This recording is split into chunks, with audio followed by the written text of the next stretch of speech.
իջել են ձոր, անհրաժեշտ բուժօգնություն են ցուցաբերում բժիշկները վիրավորներին, ապա փրկարարների հետ վիրավորներին մոտեցրել են պատգարակներով շտապօգնության ավտոմեքենաներին։ Հերթական խոշոր վթարը, այս անգամ Արագածոտնի մարզում։ 1 մարդ մահացել է, 11-ը վիրավորվել։ Ֆոտոլրագրող Գագիկ Շամշյանն է տեղից պատմում։ Լուսաբացին Գյումրի Քարակերտ ավտոճանապարհի Արտենի գյուղի տարածքում գազելն ու զիլն են իրար բախվել։ Նախնական տեղեկություններով գազելն օրավարձով աշխատողների է բերքահավաքի տեղափոխելիս եղել։ Տեղում մահացած 46-ամյա կինը նրանցից մեկն էր։ Հոսպիտալացված 11 տուժածներից 5-ի վիճակը ծանր է, 3-ինը թեթև, մյուսները դուրս են գրվել։ Ամուսինս մենակ զանգեց, ասեց վար, դեպք կա պատահել։ Ու ես ասի ինչ ասեց բանը, Ֆորդը խփելա զլի։ Զիլում հայրու որդի են եղել։ Տիկին Վարդը TV 5-ին է պատմել։ Ղեկին որդին է եղել։ Ամուսնու հետ լուսաբացին դաշտ էին գնում խոտ բերելու։ Գյուղացիները լրատվամիջոցին պատմել են, թե ճանապարհի այդ հատվածում տեսադաշ չկա, վերևից գալիս են։ Էսի որ ուզում աթեքվի հետևի ավտոն,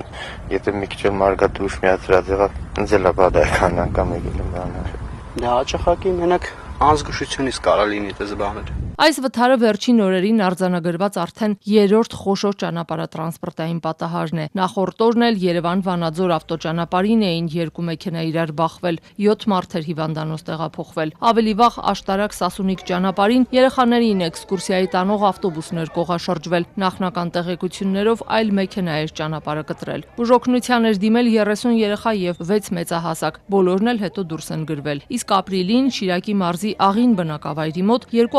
ավտոմեքենաների բախման հետևանքով զոհվել էր 6 մարդ, այդ թվում 2 երեխա, եւս 11 մարդ տուժել էր։ Այս վթարի հետևանքով 2 երեխաներին, ամուսնուն ու սկեսուրին կորցրած կինը շուրջ 1 ամիս ծայրահեղ ծանր վիճակում հոսպիտալացված էր, օրերս է դուրս գրվել։ Վարորդի ընկեր հասարակական կազմակերպության ղեկավար Տիգրան Քեյանը կարծում է, եթե դպրոցական նստարաններից երեխաները ճանապարհային կանոնները չսովորեն, վաղը վատ վարորդ են լինելու, կամ իրենց կյանքն են կործանելու, կամ մյուսների։ Օրինակ այն անչափահաս վարորդը, որ այդ տեսանյութերը անում էր, որ ինչ որտեղ կոնտենտ հավաքեր, իր լսարանը մեծացներ, հա, եւ դրանով ինքը բարձրանում էր։ Դա պետք է կրթել։ Դա չեն կարող դուգանելով դաստիարակենք այդ մարդկանց, անհնար է։ Պաշտոնական թվերով 2025 թվականին Հայաստանում գրանցվել է 4784 ճանապարհատրանսպորտային պատահար, որոնց հետևանքով զոհվել է 283 մարդ։ Թեև 2024-ի համեմատ վթարների թիվն աճել է 19%-ով, զոհերի թիվը նվազել է 50-ով, 333-ից հասնելով 283-ի։